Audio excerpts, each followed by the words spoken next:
আলী রাদিয়াল্লাহু তাআলা আনহু মসজিদে নববীর দিকে যাবেন, নামাজ খাড়ায় গেছে, আল্লাহ নবী ইমাম, নামাজ দাঁড়ায় গেছে। হযরত আলী বের হইছেন জামাতে শরীক হবেন, কিন্তু একটা গলি পথ দিয়ে যাইতে হয়। এই গলি পথে যাইতেই দেখেন এক বুড়া মানুষ, মুরব্বী মানুষ সামনে পড়ে গেছে। হযরত আলী রাদিয়াল্লাহু তাআলা চিন্তায় পড়লেন, হায় রে, এখন যদি আমার গিয়া রুকু ধরতে হয়, রাকাত পাইতে হয়, তাহলে তো তাড়াতাড়ি যাইতে হবে। তাড়াতাড়ি যাইতে গেলে মুরব্বী বাবাজিরে একটু চাপ দেওয়া লাগবে। চাচা একটু সাইড দেন কইয়া ওনার শরীরটা একটু চাপ দেওয়া লাগবে। এটা কি ঠিক হইব আমার? কারণ মুরব্বী যার চুলদারি পাকা, আল্লাহ তার হাতটারে দেখলে লজ্জা পায়, লজ্জা পায়। এতটা সম্মান আল্লাহ তারে করে, আমি কি এতটা ইজ্জত করবো না? আল্লাহ যারা ইজ্জত করে, এই চিন্তা করে হযরত আলী বলে, না, আমার নামাজ এক রাকাত ছুটে যাবে, তবু আমি মুরব্বীর আগে যাব না, তার পিছনে পিছনেই যাব। এইদিকে আল্লাহ নবী রুকুতে চলে গেছেন। এমনি আল্লাহ পাক জিব্রাইল আমিনকে পাঠায় দিছি। জিব্রাইল মায়ার নবীর সামনে হাজির রুকুতে। জিব্রাইল আমিন আইসে কো, মায়ার নবী গো, রুকু থেকে মাথা তুলবেন না যতক্ষণ পর্যন্ত আলী নামাজে শরীক না হয়। মাথা উঠায়েন না গো নবী। আজকে তুমি মুরব্বীর সাথে চোখ লাল করে কথা করে যুবক, যে মুরব্বীর দোয়ায় তোমার ভবিষ্যৎ সুন্দর হবে, যে মুরব্বীর কলিজার দোয়ায় তোমার ভবিষ্যৎ আলোকিত হবে, তুমি তার সাথে চোখ লাল করে বুঝে তাকাইছো, সামনের জীবনটা তুমি অন্ধকার করে দিছো। হযরত আলী রাদিয়াল্লাহু তাআলা এখনো নামাজ আসেন নাই গো নবী, এজন্য রুকুর থেকে মাথা তুলবেন না। আপনাকে আমি বলবো কখন তুলতে হবে। নবীজি রুকু লম্বা করতেছেন, মনে মনে নবীজির তো একটু গুসা, নামাজের মাঝে তো আর জিগাইতে পারেন না, কেন আলী আজকে এত দেরি করলো কেন? নবী তো কোনো কথা বলেন না, রুকু তো লম্বা করতেছেন। আলী রাদিয়াল্লাহু তাআলা আনহু নামাজে এসে শরীক হইছেন, রুকুতে পাইছেন মায়ার নবীরে, এক রাকাতও ছুটছে না। মায়ার নবীকে হযরত জিব্রাইল কয়, নবী গো, এইবার আপনি মাথা তুলেন। নামাজ শেষ হওয়ার পর আল্লাহর নবী ডাক দিলেন, আলী এদিকে আসো। আজকে নামাজে আসতে দেরি হলো কেন? হযরত আলী বলেন, ইয়া রাসূলুল্লাহ, কই দেরি হইছে, আমি তো রাকাত পাইছি। আল্লাহর নবী কই, রাকাত কেমনে পাইছো, হুশ নাই তোমার? আমারে জিব্রাইল রুকুর মধ্যে আটকায় রাখছে তোমার রাকাত পাওয়ার জন্য। সুবহানাল্লাহ। কি হইছে রে আলী, কি হইছে? কৌতো দেখি, ঘটনা কি? এত মায়া করলো আজকে তোমারে আল্লাহ, তোমার রাকাত পাওয়াইবার জন্য আল্লাহ আমারে রুকুর মধ্যে দাঁড় করে রাখছে। হযরত আলী বলে, ইয়া রাসূলুল্লাহ, এই কাম করতে গেছে? বলে, জি। কি হইছে কি? তখন আলী বলতেছেন, ইয়া রাসূলুল্লাহ, আমি একজন মুরব্বীরে শ্রদ্ধা করছিলাম। সুবহানাল্লাহ, সুবহানাল্লাহ। ওই মুরব্বী চুলদারি সাদা, যিনি কষ্ট করে আল্লাহরে সেজদা দেয়, আল্লাহ বলেন হাদিসে কুদসি, তার খাতিরে আমি আল্লাহ জমিন টিকায় রাখছি। অতএব তাদেরকে ইজ্জত করা দরকার আছেনি না? নাই। জমিনে ওই মুরব্বী ততদিন পর্যন্ত আল্লাহরে সেজদা দেবে, ওই যুবক ততদিন পর্যন্ত দিলের ভিতরে আল্লাহর ভয় রাখবে, যতদিন পর্যন্ত সমাজে উলামায়ে কেরামের মেহনত থাকবে, মাদ্রাসা থাকবে, মসজিদ থাকবে, উলামায়ে কেরামের আওয়াজ থাকবে, কোরআনের আওয়াজ চলবে, ততদিন মানুষ দিলের ভিতরে আল্লাহর ভয় রাখবে। এজন্য মূলে এই জমিন টিকায় রাখার পিছনে উলামায়ে কেরাম উসিলা, উলামায়ে কেরাম উসিলা। এজন্য উলামায়ে কেরামকে মহব্বত করব, দিল থেকে ভালোবাসবো, আলেমদের সাথে চলবো। আলাইকুম বিমুজালাসাতিল উলামা। আল্লাহ নবী কয়, ফিতনার জামানায় আমার উম্মতের উলামায়ে কেরামের সাথে যারা সব সময় সময় কাটাইব, আমি আল্লাহ কুদরতিভাবে আল্লাহ তার ঈমানকে হেফাজত করবে। হযরত আবু বকর সিদ্দিক রাদিয়াল্লাহু তাআলা আনহু হযরত ওমর ফারুক রাদিয়াল্লাহু তাআলা আনহুকে বলতেছেন, ভাই ওমর, আমি আবু বকরের মন বলে তুমি ওমরের জীবনের নেকি আমি আবু বকরের চেয়ে অনেক বেশি, অথচ উম্মতের শ্রেষ্ঠ হলেন হযরত আবু বকর সিদ্দিক রাদিয়াল্লাহু তাআলা আনহু। কিন্তু তিনি হযরত ওমরকে বলতেছেন, ভাই ওমর, আমার মনে হয় আমার জীবনের নেকির চেয়ে তোমার জীবনের নেকি বেশি। হযরত ওমর বলেন, দলিল দলিল। সিদ্দিক আকবর বলেন, দলিল আল্লাহর কোরআনের আয়াত। কোন আয়াত? কয়, ইল্লা মান তাবা ওয়া আমানা ওয়া আমিলা আমালান সালিহা ফাউলাইকা ইউবাদদিলুল্লাহু সাইয়্যাতিহিম হাসানাত। আল্লাহ বলেছেন তওবার কারণে আল্লাহ পাক পিছনের গুনারে নেকি বানায় দেয়। ওমর, তোমার জীবনের গুনাহ আমি আবু বকরের চেয়ে বেশি। ইসলাম গ্রহণ করার আগে তোমার দ্বারা বহু অন্যায় হয়েছে, যা আমি আবু বকরের দ্বারা এত হয় নাই। ইসলাম গ্রহণ করার কারণে তওবা আর নেক আমলের দ্বারা আল্লাহ পাক তোমার পিছনের জীবনের ওই গুনাহগুলিকে নেকি দ্বারা বদলায় দিয়েছে। এতে করে আমার মনে হয় তোমার নেকি আমার চেয়ে বেশি হয়ে গেছে। এই বসো, মনে হয় তোমার নেকি আমার চেয়ে বেশি হয়ে গেছে। এই কথা বলতে আবু বকর সিদ্দিক রাদিয়াল্লাহু তাআলা আনহু বলে, ওমর ফারুক রাদিয়াল্লাহু তাআলা আনহু তিনি চুপ হয়ে গেলেন আর বলতেছেন, ভাই আবু বকর, বিষয়টা যদি এমনই হয় তাহলে আসো আমরা জীবনের নেকি বদলা বদলি করি।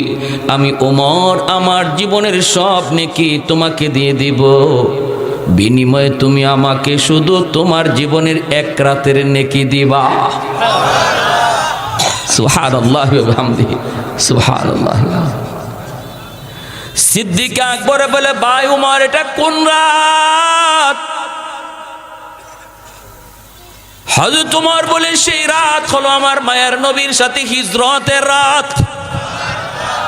যেই রাতে তুমি আমার মায়ের নবীকে নিয়ে হিজরত করেছো। 40টা রাত তুমি ঘুমাও নাই আমার নবীর অপেক্ষায়। কখন আমার মায়ের নবী এসে তোমাকে ডাক দিবে এই অপেক্ষায় তুমি রাতে ঘুমাও নাই, দরজায় কান লাগায় দাঁড়ায় ছিল। অবশেষে সেই রাত আসলো, আমার মায়ের নবীকে নিয়ে তুমি রওনা দিয়া দিলা। সেই গারে সুর, এত উঁচু পাহাড়ের উপরে গর্ত, যেই গর্তে নবীকে নিয়ে 3 দিন অবস্থান করেছো। এত উঁচু গর্ত, এত উঁচু, ওই গর্তে ওই পাহাড়ে উঠতে হলে কত কষ্ট, কত কষ্ট। যারা হজে যায় তারা জানে রে ভাই, যারা মক্কা মদিনা গেছেন তারা দেখছেন মক্কা শরীফে সেই গারে সুর, যেই পাহাড়ের উপরেই গর্তটা, কয়জন সেখানে উঠতে পারে? সাহস করা যায় না। আমি অন্তত সাহস করতে পারি নাই। আল্লাহ পাকের দয়া 3 বার গেছি, কিন্তু সাহস হয় না কেমনে উঠি। গেলে পরে চুকের পানি দর দর করে ঝরে, এই চিন্তা করে সিদ্দিক আকবর ওই পাহাড়ের কিনারে যায় বলতেছেন, নবী গো, এই পাহাড় বায়ে বায়ে উঠতে আপনার কষ্ট হবে গো নবী, আপনি আমার পিঠে উঠুন। আল্লাহর নবীর আবু বকর সিদ্দিক পিঠে উঠাইয়া নিজে পাহাড় বায়া বায়া ওই গর্তে যায় পড়ছে। হযরত ওমর ফারুক বলে, ভাই আবু বকর, ওই পাহাড়টা তুমি মায়ার নবীর নিজের কান্দে লইয়া তুমি উঠছো বায়া বায়া, আর সেই গুহার কিনারে যায় তুমি নবীকে বলছো, মায়ার নবী গো, আপনি আগে ঢুকবেন না গো নবী, আমি আগে গুহার ভিতরে ঢুকি, ঢুকে দেখি গুহাটা নিরাপদ কিনা। যদি গুহাটা নিরাপদ না হয়, আমি আবু বকরের যদি জীবন চলে যায়, উম্মতের এত ক্ষতি হবে না, কিন্তু আপনার যদি কোনো ক্ষতি হয় উম্মত ক্ষতিপূরণ দিতে পারবে না। নবী গো, আপনি এখানে দাঁড়ান, আগে আমি ঢুকি, ক্ষতি হলে আমি আবু বকরের হোক, জীবন গেলে আমি আবু বকরের জীবন যাক। মায়ার নবীরে তুমি দাঁড় করায়া তুমি যে গর্তের ভিতরে ঢুকছো, ঢুইকা গুহার ভিতরে ঢুইকা যতগুলি গর্ত তোমার সন্দেহ ছিল, সবগুলি গর্তের মুখ পাগড়ি ছিঁড়ে ছিঁড়ে বন্ধ করেছো। একটা গর্তের মুখ তুমি বন্ধ করতে পারো নাই, কাপড় তোমার কাছে ছিল না, পা দিয়া ঢাক দিয়ে ডাইকা রাখছো।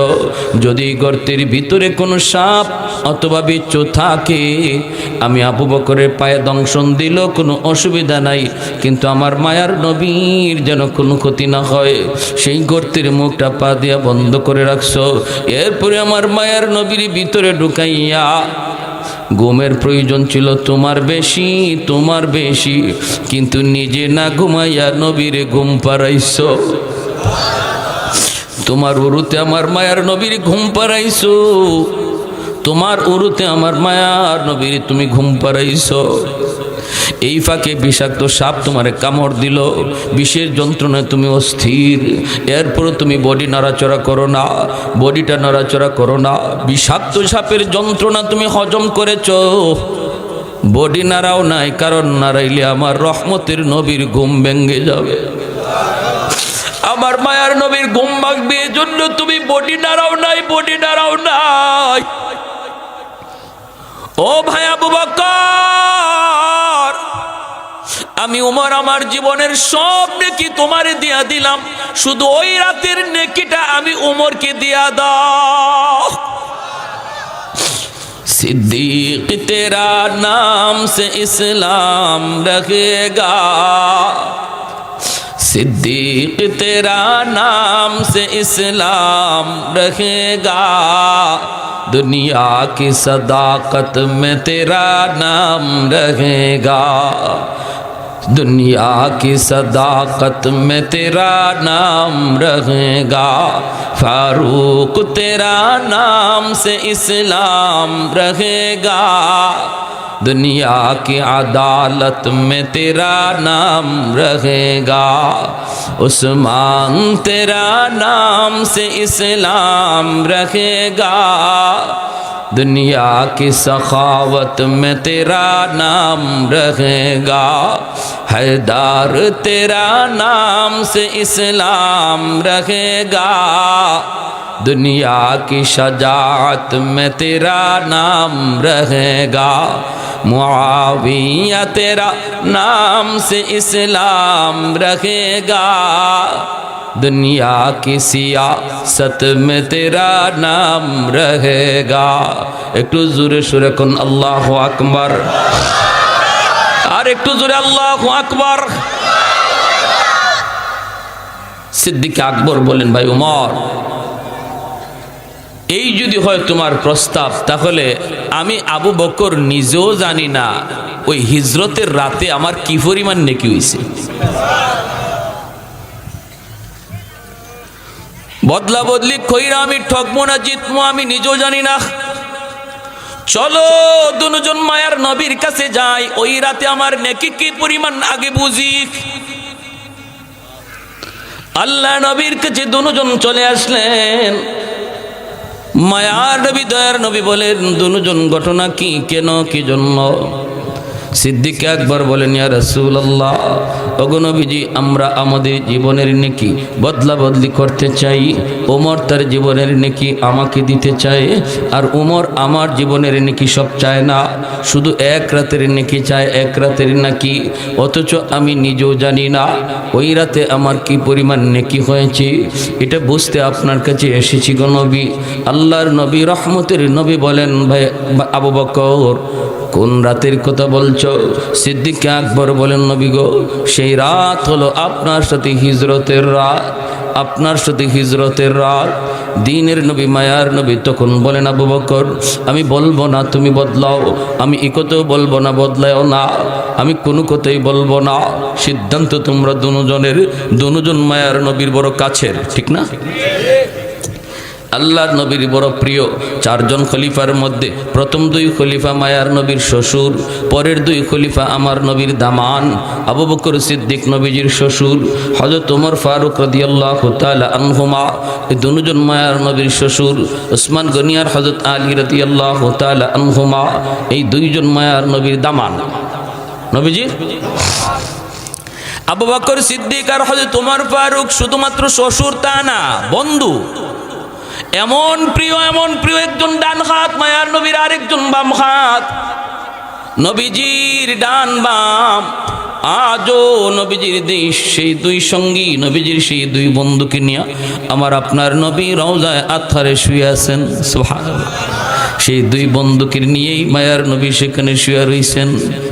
এজন্য মায়ার নবী মনে মনে কয়, আমি কোন কথা কইম, আর কে কষ্ট পাইব, কে কষ্ট পাইব, আর কে খুশি হইব বলা দরকার নাই। নবী বলেন, আমি বলবো না বদলাও কি বদলাবা না, তবে যেই কথা জানতে চেয়েছো আবু বকর সেটা আমি বলতে পারি। এরপরে সিদ্ধান্ত তোমার।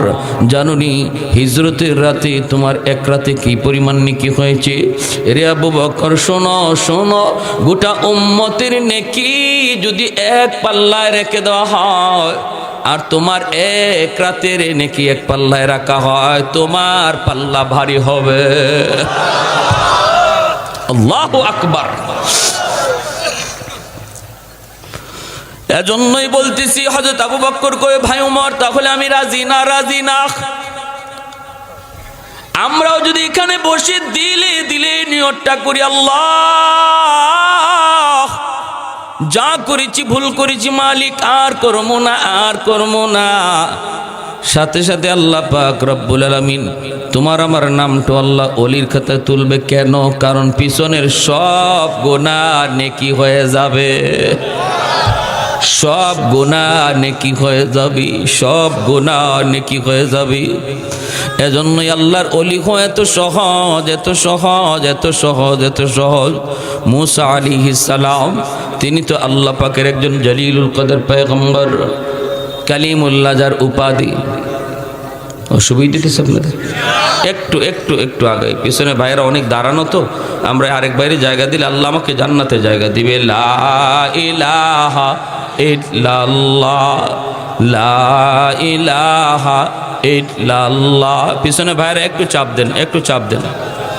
লা ইলাহা ইল্লাল্লাহ, জোরে লা ইলাহা ইল্লাল্লাহ। আযান কোটা লা ইলাহা ইল্লাল্লাহ, লা ইলাহা ইল্লাল্লাহ,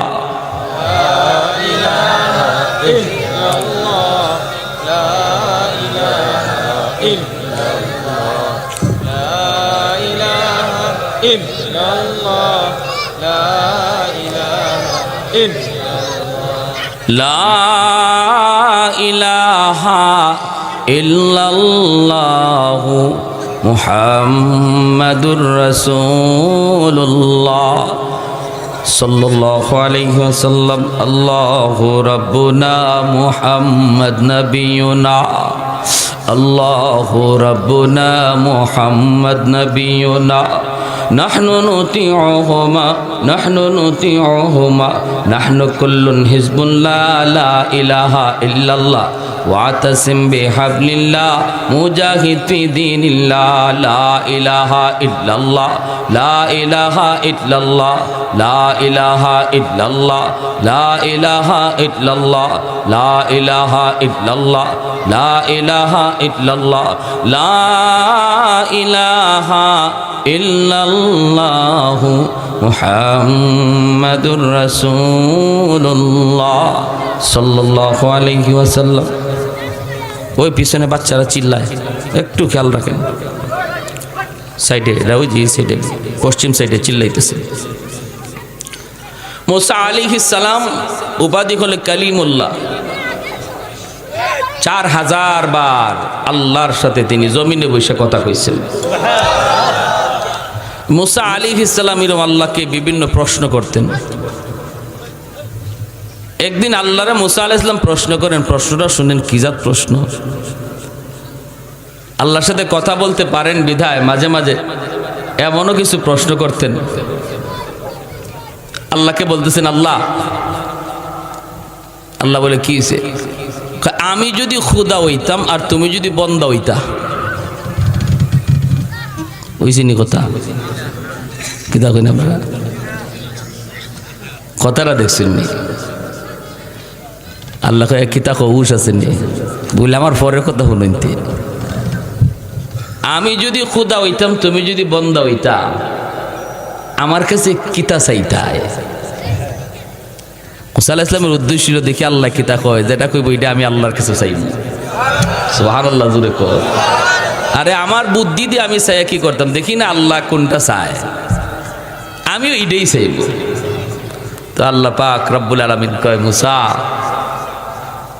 এমন তো ওইতো না, বলে এটা আমিও জানি এটা ওইতো না, কিন্তু আমার একটা উদ্দেশ্য আছে।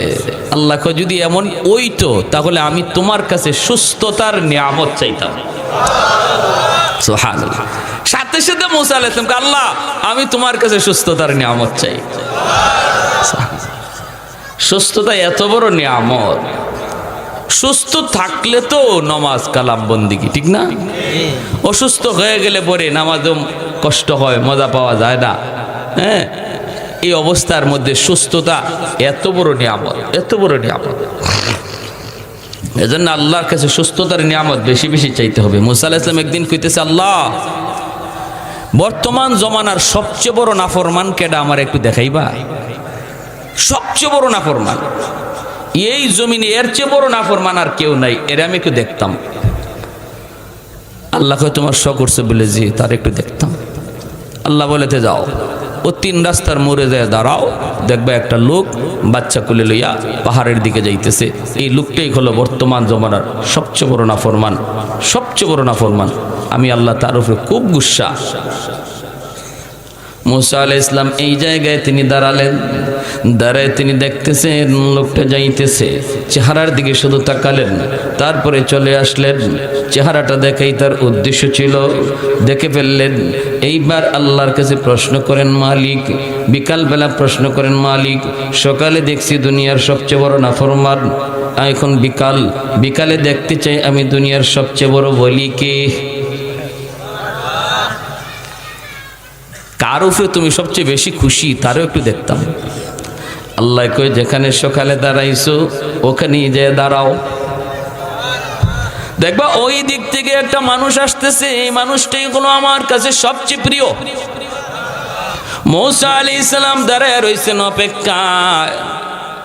হঠাৎ করে আল্লাহর পয়গম্বর দেখেন, আল্লাহু আকবার, সকালবেলা যেই লোকটা দুনিয়ার সবচেয়ে বড় নাফরমান ছিল, বিকালবেলায় সে ফিরতেছে দুনিয়ার সবচেয়ে বড় ওলি হইয়া। আল্লাহর কাছে আল্লাহর ওলি হইতে টাইম লাগে না রে ভাই, সব জিনিসে সময় লাগে, আল্লাহর ওলি হইতে সময় লাগে না। মুসা আলাইহিস সালাম এইবার কই মালিক কিছুই তো বুঝি নাই, আল্লাহ কেমনে কি হলো বুঝি নাই, লোক তো একজনই।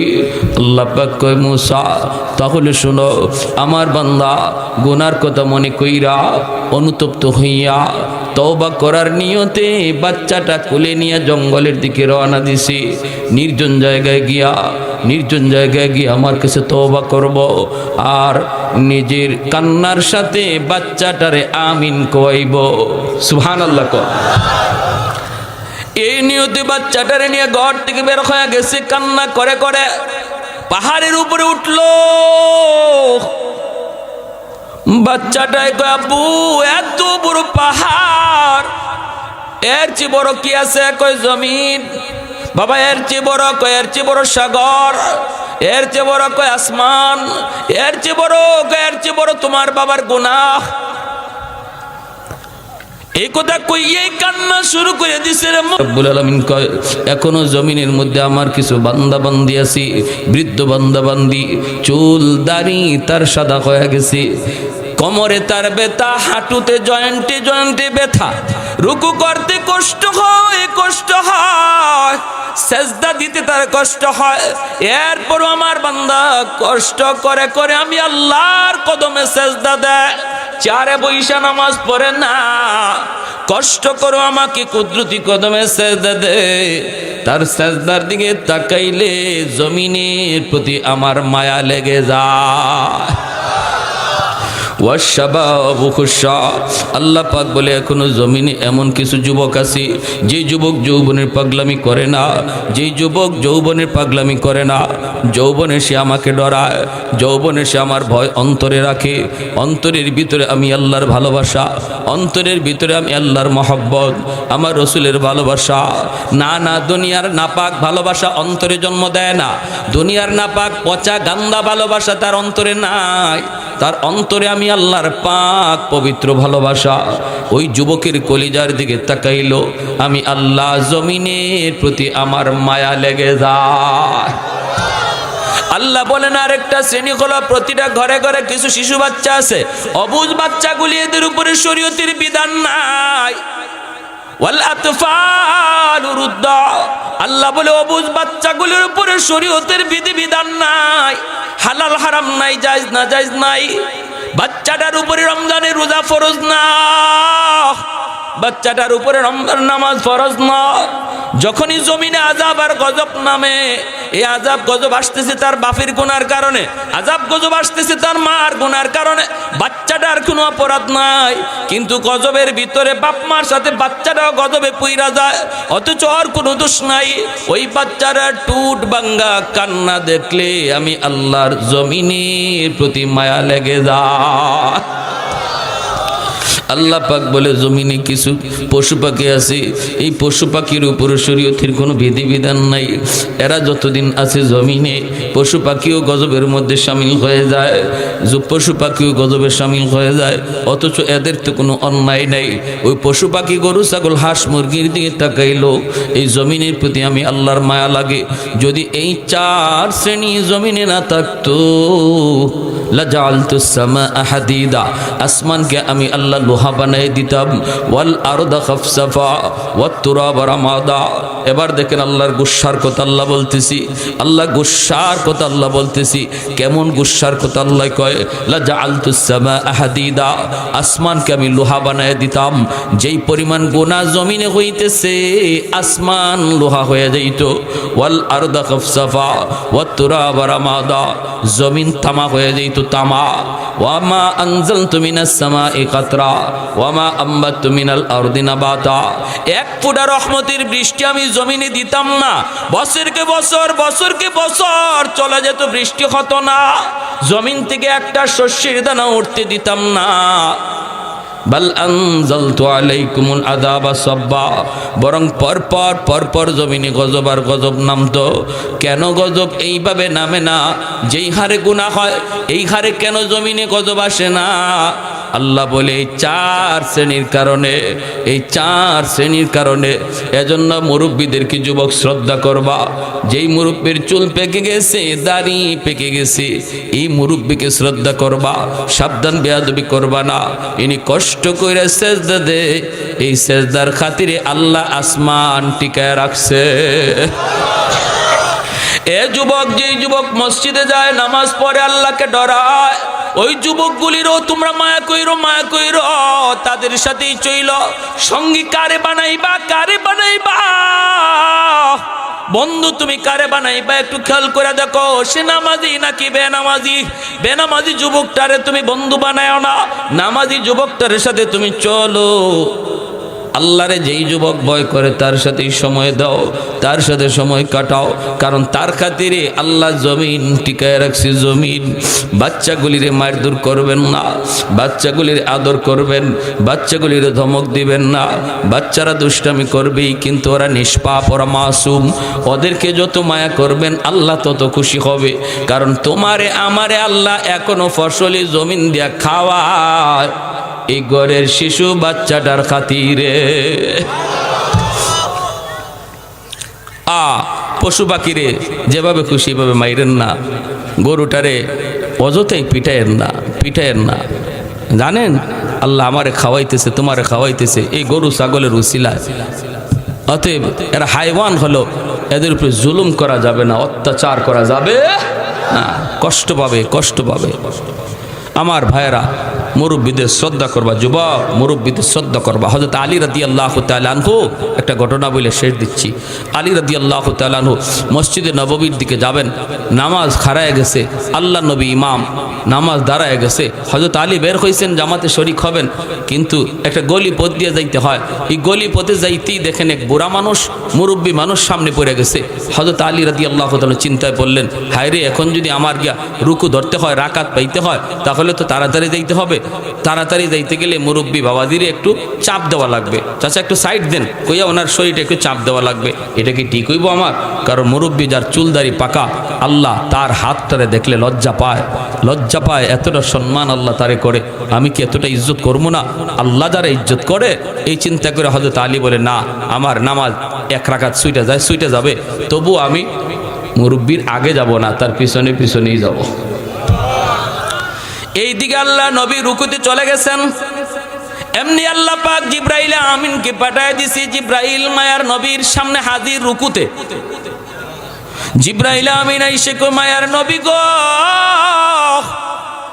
রুকু থেকে মাথা তুলবেন না, যতক্ষণ পর্যন্ত আলী নামাজে শরিক না হয়। মাথা উঠায়েন না গো নবী। আজকে তুমি মুরব্বীর সাথে চোখ লাল করে কথা করে যুবক, যে মুরব্বীর দোয়ায় তোমার ভবিষ্যৎ সুন্দর হবে, যে মুরব্বীর কলিজার দোয়ায় তোমার ভবিষ্যৎ আলোকিত হবে, তুমি তার সাথে চোখ লাল করে বুঝে তাকাইছো, সামনের জীবনটা তুমি অন্ধকার করে দিছো। হযরত আলী রাদিয়াল্লাহু তাআলা এখনো নামাজ আসেন নাই গো নবী, এজন্য রুকুর থেকে মাথা তুলবেন না। আপনাকে আমি বলবো কখন তুলতে হবে। নবীজি রুকু লম্বা করতেছেন, মনে মনে নবীজির তো একটু গুসা, নামাজের মাঝে তো আর জিগাইতে পারেন না, কেন আলী আজকে এত দেরি করলো কেন? নবী তো কোনো কথা বলেন না, রুকু তো লম্বা করতেছেন। আলী রাদিয়াল্লাহু তাআলা নামাজে এসে শরীক হইছেন, রুকুতে পাইছেন মায়ার নবীরে, এক রাকাতও ছুটছে না।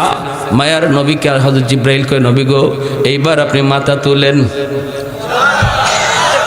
নামাজ শেষ হওয়ার পর আল্লাহর নবী ডাক দিলেন, আলী এদিকে আসো। আজকে নামাজে আসতে দেরি হলো কেন? হযরত আলী বলেন, ইয়া রাসূলুল্লাহ কই দেরি হইছে, আমি তো রাকাত পাইছি।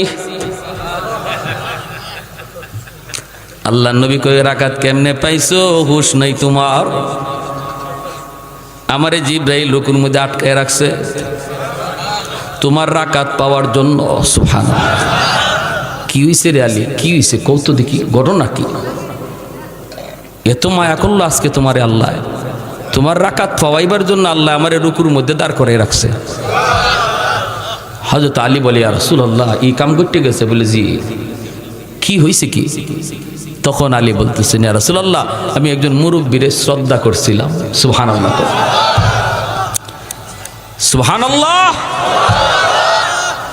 ওই মুরব্বী চুলদারি সাদা, যিনি কষ্ট করে আল্লাহরে সেজদা দেয়, আল্লাহ বলেন হাদিসে কুদসি, তার খাতিরে আমি আল্লাহ জমিন টিকায় রাখছি। অতএব তাদেরকে ইজ্জত করা দরকার আছেনি না? নাই। জমিনে ওই মুরব্বী ততদিন পর্যন্ত আল্লাহরে সেজদা দিবে, ওই যুবক ততদিন পর্যন্ত দিলের ভিতরে আল্লাহর ভয় রাখবে, যতদিন পর্যন্ত সমাজে উলামায়ে কেরামের মেহনত থাকবে, মাদ্রাসা থাকবে, মসজিদ থাকবে, উলামায়ে কেরামের আওয়াজ থাকবে, কোরআনের আওয়াজ চলবে, ততদিন মানুষ দিলের ভিতরে আল্লাহর ভয় রাখবে। এজন্য মূলে এই জমিন টিকায় রাখার পিছনে উলামায়ে কেরাম উসিলা, উলামায়ে কেরাম উসিলা। এজন্য উলামায়ে কেরামকে মহব্বত করব, দিল থেকে ভালোবাসবো, আলেমদের সাথে চলবো। আলাইকুম বিমুজালাসাতিল উলামা। আল্লাহ নবী কয়, ফিতনার জামানায় আমার উম্মতের উলামায়ে কেরামের সাথে যারা সব সময় সময় কাটাইব, আমি আল্লাহ কুদরতি ভাবে আল্লাহ তার ঈমানকে হেফাজত করবে। এই ফিতনার জামানা চলে এসেছে, নিজে নিজে একা একা ঘুরবেন না, একা একা বাহাদুরি করবেন না। আমি আমল করব কিন্তু সম্পর্ক রাখবো আলেমদের সাথে। কারা কারা রাজি হাত উঠে আল্লাহকে দেখান। আল্লাহ তুমি কবুল করো, মঞ্জুর করো। সবাই বলি আমিন, সবাই বলি আমিন। ওয়া আখির দাওয়ানা আনিল হামদুলিল্লাহি রাব্বিল আলামিন।